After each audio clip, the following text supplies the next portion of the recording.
Hello students, welcome to my YouTube channel special academy. आप सभी का हमारे इस चैनल पर स्वागत है। स्टूडेंट्स, जैसा कि आप सभी को पता है कि हम हिंदी साहित्य का अध्ययन कर रहे हैं और हिंदी साहित्य से संबंधित जो भी हमारे महत्वपूर्ण प्रश्न हैं उनकी चर्चा हम इन वीडियोज़ के माध्यम से कर रहे हैं। और स्टूडेंट्स, हमने जो है तो 15 क्वेश्चन यहाँ पर कंप्लीट कर लिए थे और आज हम 16 से यहाँ से डिस्कस करेंगे। और स्टूडेंट्स, कमेंट बॉक्स में ज़रूर बताएं कि आपको हमारी ये वीडियोज़ कैसी लग रही हैं। तो स्टूडेंट्स, स्टार्ट करते हैं हमारा आज का पहला प्रश्न। प्रसिद्ध कविता झांसी की रानी किसकी रचना है? प्रसिद्ध कविता झांसी की रानी किसकी रचना है? तो हमारे पास ऑप्शन नंबर ए है सियाराम शरण गुप्त, बी है सुभद्रा कुमारी चौहान, सी है नवीन और डी है मैथिली शरण गुप्त। तो झांसी की रानी जो रचना है वो किसकी है? वो है सुभद्रा कुमारी चौहान की। और स्टूडेंट्स, इनका जो जन्म है वो 16 अगस्त 1904 को हुआ था। 1904 को इनका जन्म हुआ था।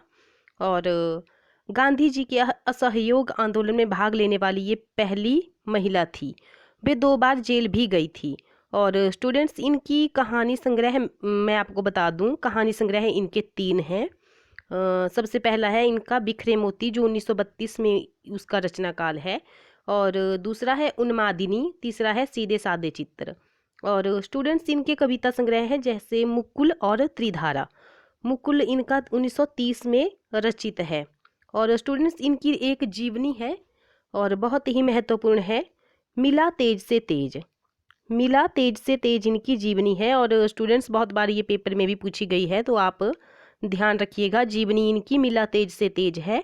कविता संग्रह इनके 2 हैं, मुकुल और त्रिधारा। और कहानी संग्रह इनके 3 हैं, बिखरे मोती, उन्मादनी और सीधे साधे चित्र।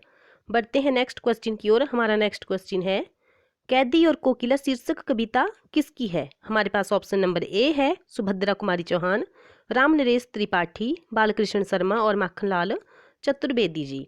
तो कैदी और कोकिला जो शीर्षक कविता है वो किसकी है? वो है माखनलाल चतुर्वेदी जी की।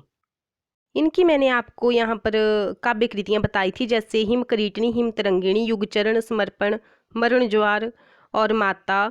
ये सब इनकी काव्य कृतियाँ थी। और इनको मैंने आपको बताया था कि हिम करीटनी पर इनको देव पुरस्कार मिला है और हिम तरंगिणी के ऊपर इनको साहित्य अकादमी पुरस्कार, और माता माता इनकी काव्य कृति है, इसके ऊपर इनको पद्म भूषण द्वारा इनको सम्मानित किया गया है। बढ़ते हैं नेक्स्ट क्वेश्चन की ओर।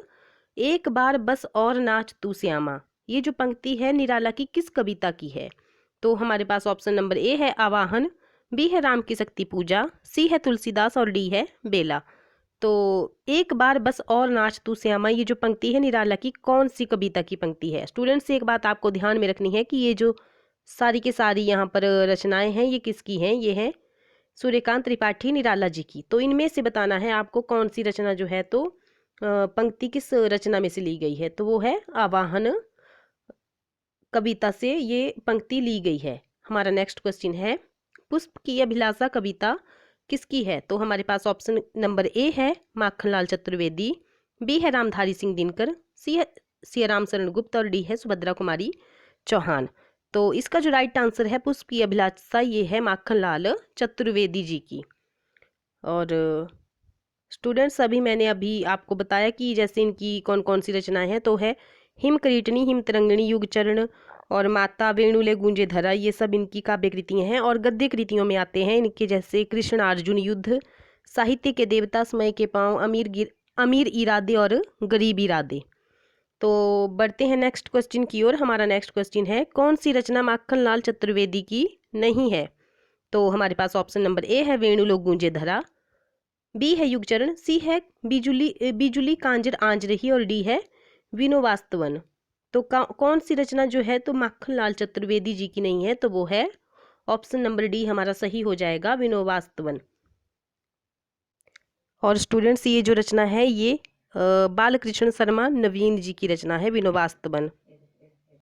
बढ़ते हैं नेक्स्ट क्वेश्चन की ओर। हमारा नेक्स्ट क्वेश्चन है, अगर स्टूडेंट्स आपको हमारी ये वीडियो अच्छी लग रही है तो वीडियो को लाइक और शेयर जरूर करें। तो हमारा नेक्स्ट क्वेश्चन है, झंडा ऊंचा रहे हमारा पहली बार कब गाया गया था? तो हमारे पास ऑप्शन नंबर ए है 1920, बी है 1925, सी है 1930 और डी है 1912। तो झंडा ऊंचा रहे हमारा ये जो गान है ये पहली बार कब गाया गया था? तो ये 1925 में गाया गया था। बढ़ते हैं नेक्स्ट क्वेश्चन की ओर। हमारा नेक्स्ट क्वेश्चन है, किस कवि का जन्म स्थान जो है तो चिरगांव झांसी है। तो हमारे पास ऑप्शन नंबर ए है सिया राम शरण गुप्त, बी है माखनलाल चतुर्वेदी, सी है हरिवंश राय बच्चन और डी है इनमें से कोई नहीं।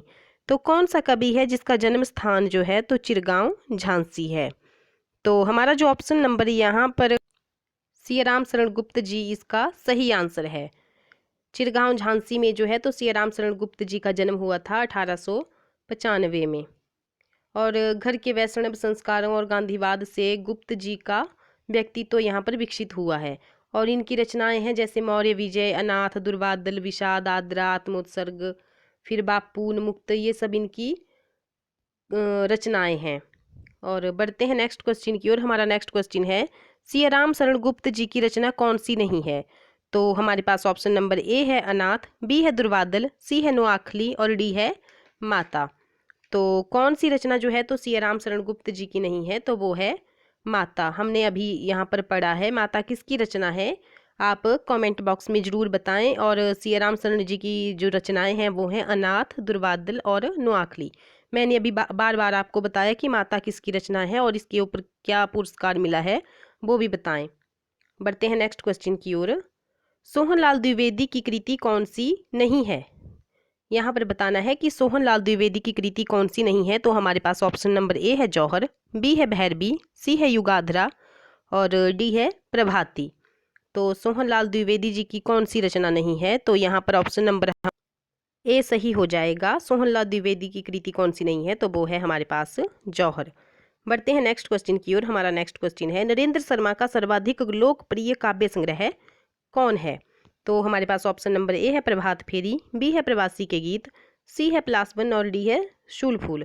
तो नरेंद्र शर्मा का सर्वाधिक लोकप्रिय काव्य संग्रह कौन है, तो वो है प्रवासी के गीत, जो 1938 इसका रचना काल है। बढ़ते हैं नेक्स्ट क्वेश्चन की ओर। विजयिनी माँ के वीर सुपुत्र पाप से असहयोग ले ठान, ये जो पंक्ति है ये किसकी है। तो हमारे पास ऑप्शन नंबर ए है बालकृष्ण शर्मा नवीन, बी है श्याम नारायण पांड्य, सी है सुभद्रा कुमारी चौहान और डी है राम नरेश त्रिपाठी। तो विजयिनी माँ के वीर सुपुत्र पाप से असहयोग ले ठान, ये जो पंक्ति है ये है सुभद्रा कुमारी चौहान की। ऑप्शन नंबर सी हमारा सही हो जाएगा।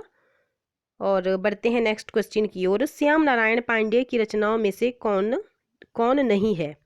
तो हमारे पास यहाँ पर ऑप्शन नंबर ए है तुमुल, बी है पूजा गीत, सी है जौहर और डी है त्रेता के दो वीर। तो श्याम नारायण पांड्य की रचनाओं में कौन नहीं है, तो हमारा जो यहाँ पर ऑप्शन नंबर बी है वो सही हो जाएगा, पूजा गीत। बढ़ते हैं नेक्स्ट क्वेश्चन की ओर। कल्लोलिनी किसका काव्य संग्रह है। तो हमारे पास यहाँ पर ऑप्शन नंबर ए है शिवमंगल सिंह सुमन, बी है सोहनलाल द्विवेदी, सी है जगदम्बा प्रसाद हितैषी और डी है इनमें से कोई नहीं। तो कल्लोलिनी जो काव्य संग्रह है वो है जगदम्बा प्रसाद हितैषी का। ऑप्शन नंबर सी हमारा सही हो जाएगा। बढ़ते हैं नेक्स्ट क्वेश्चन की ओर। तक्षशिला काव्य संग्रह किसका है। तो हमारे पास ऑप्शन नंबर ए है उदय शंकर भट्ट, बी है राम कुमार वर्मा, सी है सोहनलाल द्विवेदी और डी है बालकृष्ण शर्मा नवीन जी। तो तक्षशिला जो काव्य संग्रह है वो है उदय शंकर भट्ट जी का। ऑप्शन नंबर ए हमारा सही हो जाएगा। बढ़ते हैं नेक्स्ट क्वेश्चन की ओर। हालाबाद के प्रवर्तक कौन माने जाते हैं। तो हमारे पास ऑप्शन नंबर ए है भगवती चरण वर्मा, बी है हरिवंश राय बच्चन, सी है बालकृष्ण शर्मा नवीन और डी है नरेंद्र शर्मा जी। तो हालाबाद के प्रवर्तक मैंने आपको इसका आंसर पहले भी बताया है, इसका राइट आंसर है हरिवंश राय बच्चन जी। तो स्टूडेंट्स आज के लिए इस वीडियो में बस इतना ही। अगर आपको हमारी ये वीडियो अच्छी लगी है तो वीडियो को लाइक, शेयर और सब्सक्राइब जरूर करें। Thank you.